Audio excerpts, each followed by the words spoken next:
और मैं तो 3 बार से यहाँ पे हूँ और मैंने देखा है कि मोगे जी की परिषद भी देखी है, माननीय गौड़ जी की भी देखी है, लेकिन सबसे खराब हालत जो है इस परिषद की है। सही है ना?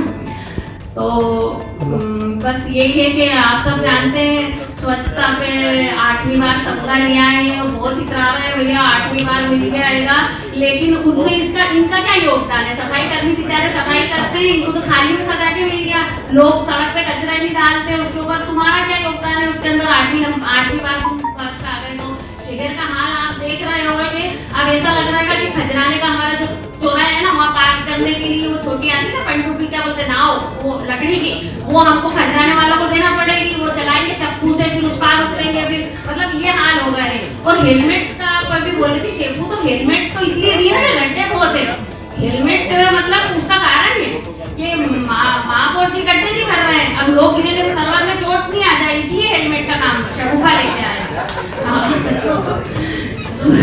दूसरी बात ये है कि टैक्स की बात अभी कर रहे थे कि टैक्स पिछली गली से लगा देते हैं। अच्छा, मैं पोस्टर पर, मेरे को बोला था पोस्टर पे बोलना, सॉरी मैं कहने कहाँ निकल जाती हूँ थोड़ा सा। हाँ, पोस्टर पे ये है कि पिछली परिषद में भी मैंने पोस्टर का मुद्दा उठाया था।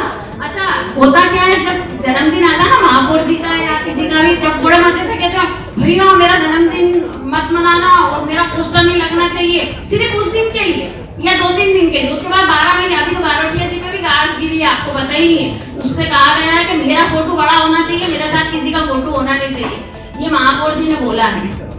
और बस आपको तो पता है क्या हो रहा है शहर की हालत, मैं क्या बोलूँ इसके अंदर। और मैं तो एक बात, अभी चिंटू भैया मेरे से कह रहे थे कि बाजी की तरफ माइक आ गए हैं, तो चिंटू भैया से एक बात कहना चाहती हूँ। चिंटू भैया से नहीं, है पूरी कांग्रेस पार्टी की तरफ से कहना चाहती हूँ। इल्जाम सिर्फ हम बीजेपी पे भी नहीं लगा सकते, मैं तो हमेशा इसी तरह से बात करती हूँ, मैं कांग्रेस पे भी इल्जाम लगा सकती हूँ।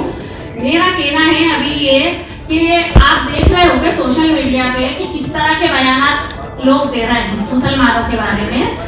कभी वो धीरेन्द्र शास्त्री जी कहते हैं कि दुर्गा बनो, काली बनो, मगर बुरखे वाली मत बनो, तो बुरखे वालियों में क्या खराबी है भाई कि क्यों मत बनो?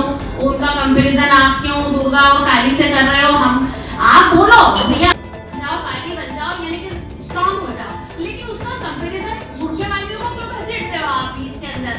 ये तो गलत बात है ना। तो आपको तो धीरेन्द्र शास्त्री को पूरी बुरखे वालियों से माफी मांगना चाहिए। उनको वो कौन सा लव जिहाद कर रही है? औरतें कर रही है कहीं पे लव जिहाद? हाँ चलो कोई आदमी इसके अंदर संलिप्त हो सकते हैं, पर 1 या 2 या 10 की गलती होती है, उससे पूरा समाज खराब थोड़ी ना हो जाता है।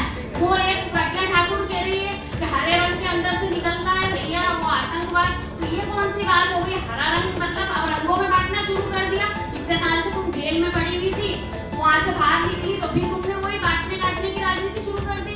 तो ये चीजें जो होती है ना, तो कांग्रेस पार्टी से मेरा सवाल है, ये नहीं इनसे नहीं, जीतू पटवारी जी से और जो भी कांग्रेस भैया मुसलमान खाली वोट देने के लिए है क्या? उनके वोट ले लो लपक लपक के तुम लोग। उनके लिए अगर कोई कुछ गलत शब्द बोलता है तो ऐसी पत्रकार वार्ता लेके उनकी खिंचाई करना चाहिए ना कि गलत बोल रहे हो। क्या कर रहा है आपका गुर्गे वाली हथियार गाय के लिए उनको आप घसीट रहे हो इसके अंदर?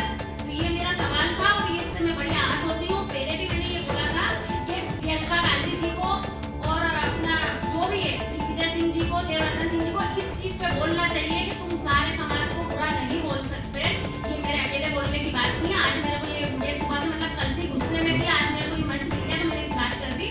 नहीं तो मैं बहुत धन्यवाद।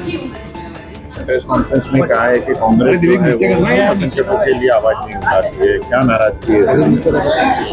नाराजगी देखो यही है कि अभी जो यहाँ पे हो रहा अपने देश में, धीरेन्द्र शास्त्री अनर्गल बयान दे रहे हैं, प्रज्ञा ठाकुर बेतुके बयान दे रही है, हरे रंग के नीचे से आतंकवाद पनपता है, तो दुर्गा बन और माँ काली बन मगर बुरखे वाली मत बन।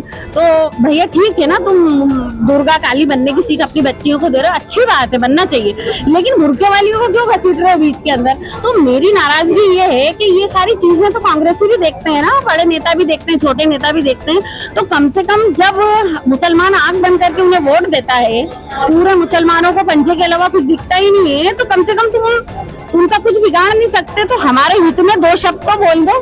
कम से कम एक प्रेस वार्ता लेके बोलो कि इन लोगों को जो बड़े बड़े महाराज बन के बैठे हैं और साध्वी बन के बैठी है, इनको इस तरह की नफरत की राजनीति नहीं करना चाहिए। और वो धीरेन्द्र शास्त्री तो मुझे ऐसा लगता है कि वो साधु से ज्यादा वो राजनीतिक बन गया, मतलब उनको राजनीति में ही बयान देना है, तो फिर वो क्या करे, फिर वो साधुगिरी छोड़ के फिर वही करे ना, अपना राजनीति में आ जाए, चुनाव लड़े।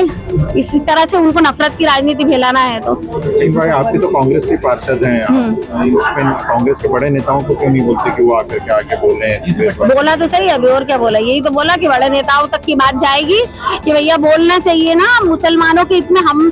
अच्छा मुसलमान किसका मुंह देखें, हम यहाँ पे हैं, अल्पसंख्यक हैं, है ना। हम जिस पार्टी को पे भरोसा करते हैं उसको वोट देते हैं, तो हमारा दिल होता है ना कि वो हमारे लिए भी खड़ी रहे। जब हम उनके लिए खड़े रहते हैं तो खाली वोट लेने के लिए है क्या? बड़े नेताओं को बड़े सारे यहाँ से लेके दिग्विजय सिंह जी और जयवर्धन सिंह जी और राहुल गांधी जी और प्रियंका गांधी जी, इन सबको ऑब्जेक्शन लेना चाहिए ऐसे बयानों पे। आपको लग रहा है कि आज को कांग्रेस जो है हिंदू वोट बैंक की राजनीति के कारण चुप होने लग गई? अब ये नहीं मालूम मेरे को काय के लिए चुप हो रही, पर वो उन्होंने ये भी पक्का है, मुंह में दही तो जमा रखा है आपने। ठीक।